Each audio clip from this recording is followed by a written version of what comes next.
दोस्तों, यह कहानी एक गरीब बनिए की है जिसने मजबूरी में अपनी पत्नी को एक व्यापारी के यहाँ गिरवी रख दिया।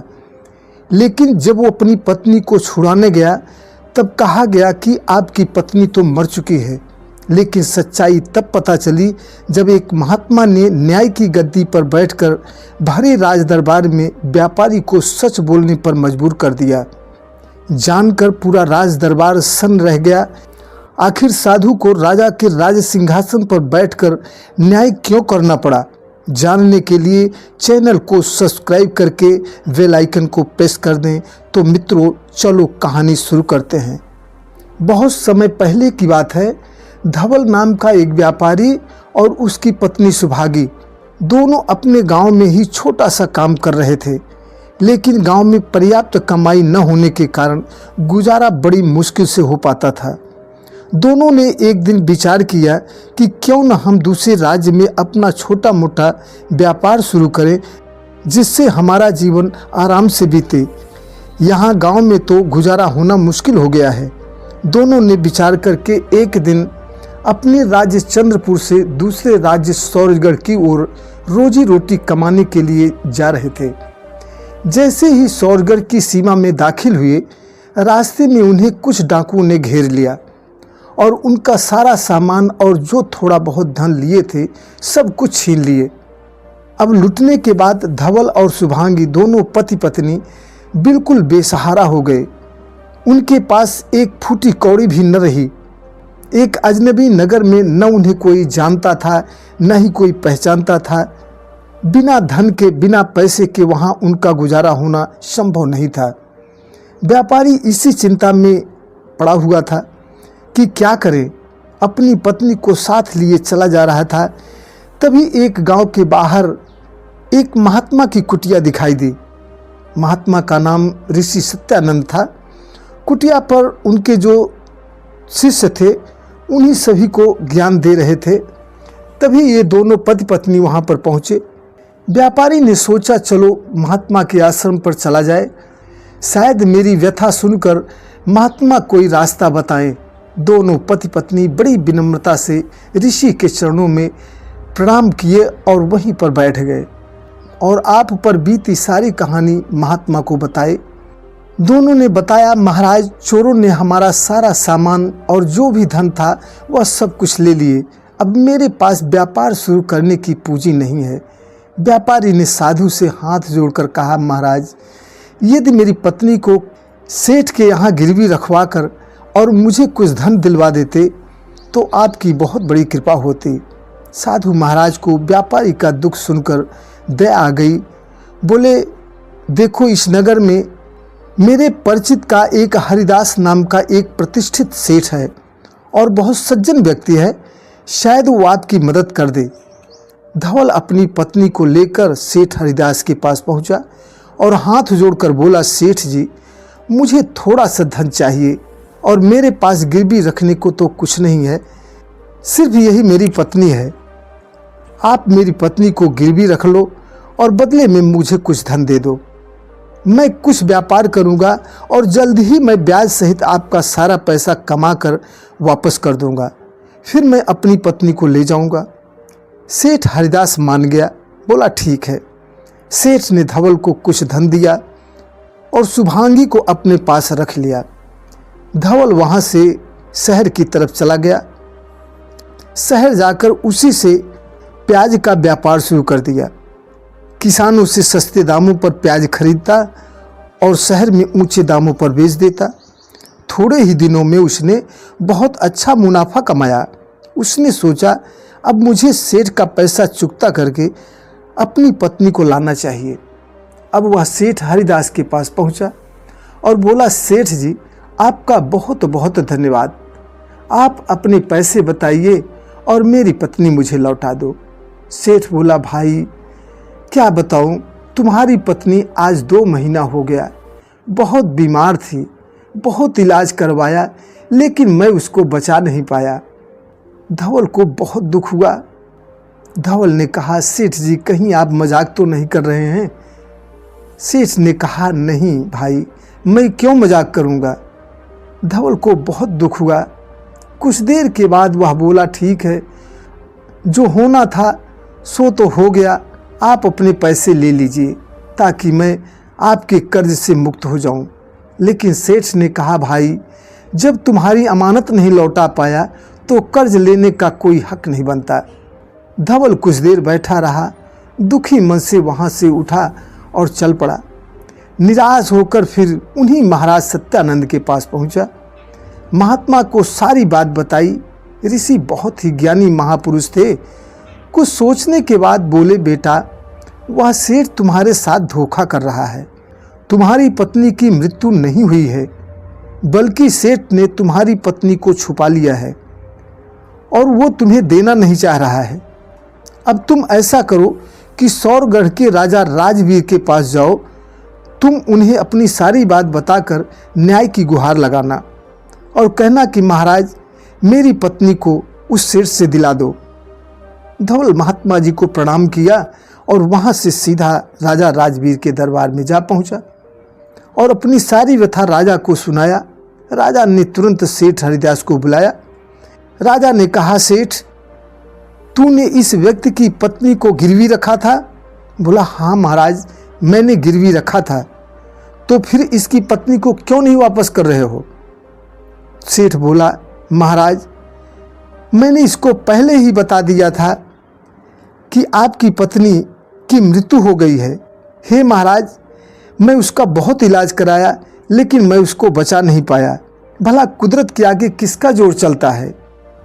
सेठ राजा से बड़े ही आत्मविश्वास से बोला और राजा को भी विश्वास हो गया। सेठ ने कहा, हे महाराज इस बात के लिए वैद्य जिसने इलाज किया था और 4 गवाह और भी हैं जो ये बता सकते हैं महाराज कि इनकी पत्नी की मृत्यु हो चुकी है। राजा ने दुखी मन से कहा, भाई यदि तुम्हारी पत्नी जीवित होती तो मैं अवश्य ही तुम्हारी पत्नी को दिला देता। जब आपकी पत्नी की मृत्यु ही हो गई है तो आखिर मैं कहाँ से दिला दूं? धवल निराश होकर के सीधा वहाँ से चला और साधु महाराज के पास गया। ऋषि सत्यानंद जी बोले, कहो व्यापारी कैसे हो? धवल ने सारी बात महात्मा जी को बताया। बोला कि हे मुनिवर, राजा भी सेठ की बात को सच मान लिए। ऋषि बोले, मैंने राजा को विवेकशील समझा था लेकिन उसने न्याय नहीं किया। अब तुम एक बार फिर से राजा के सामने जाओ और राजा से कहना सिर्फ 2 घंटे के लिए आपकी राजगद्दी चाहिए। क्या दे सकते हैं? फिर मैं दिखाऊंगा कि न्याय कैसे होता है और तुम कह देना महात्मा सत्यानंद जी ऐसा कहे हैं। फिर मैं दिखाऊंगा कि न्याय कैसे होता है। धवल राजा के पास गया। बोला, महाराज ऋषि सत्यानंद जी का कहना है कि आप अपने न्याय के सिंहासन पर सिर्फ उन्हें 2 घंटे के लिए बैठने दें। ऋषि सत्यानंद का कहना है कि हमारी पत्नी सेठ के घर में ही है लेकिन सेठ छुपा रखा है और वो देना नहीं चाहता। इसलिए हे महाराज आपके समक्ष हमारा न्याय हो।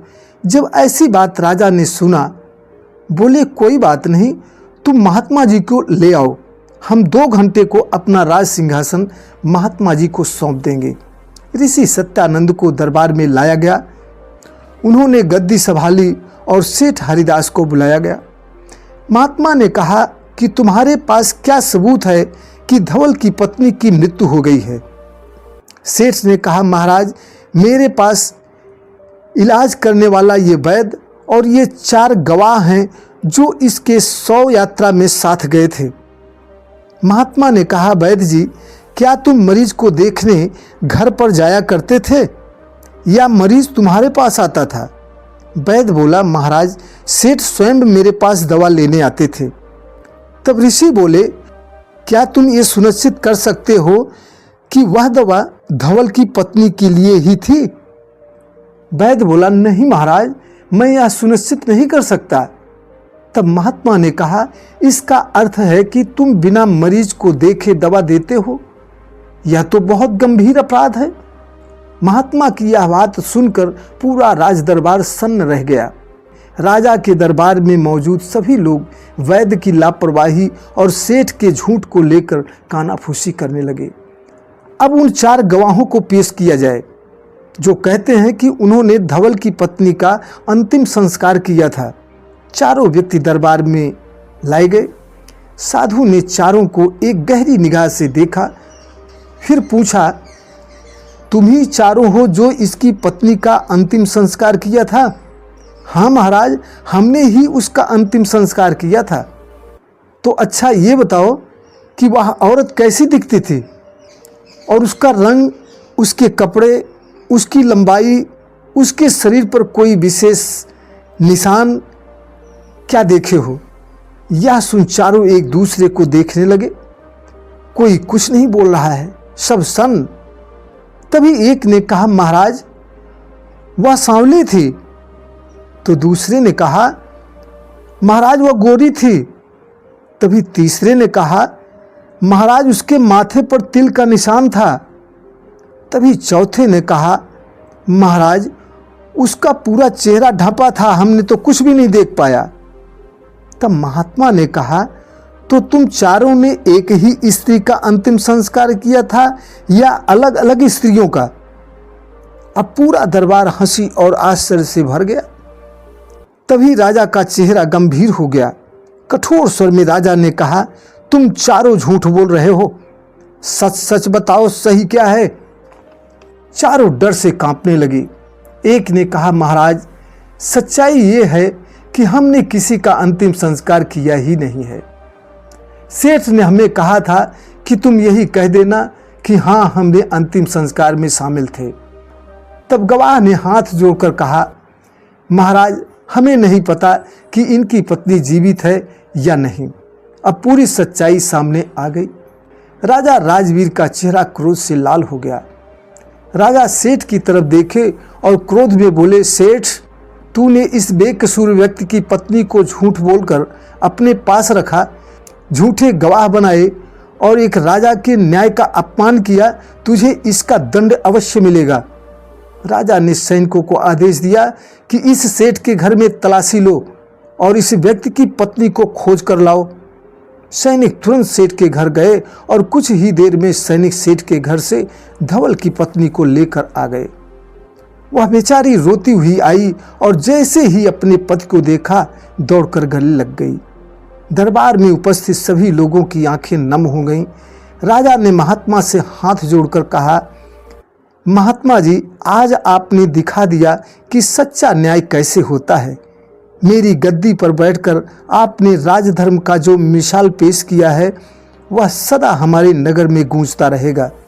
राजा ने धवल को उसकी पत्नी सहित सम्मान पूर्वक विदा किया और सेठ को कठोर दंड देते हुए अपने नगर से निष्कासित कर दिया। दोस्तों, इंसान लाख झूठ बोल ले, लेकिन अगर न्यायकर्ता निष्पक्ष हो तो सच्चाई सामने लाकर रख देगा।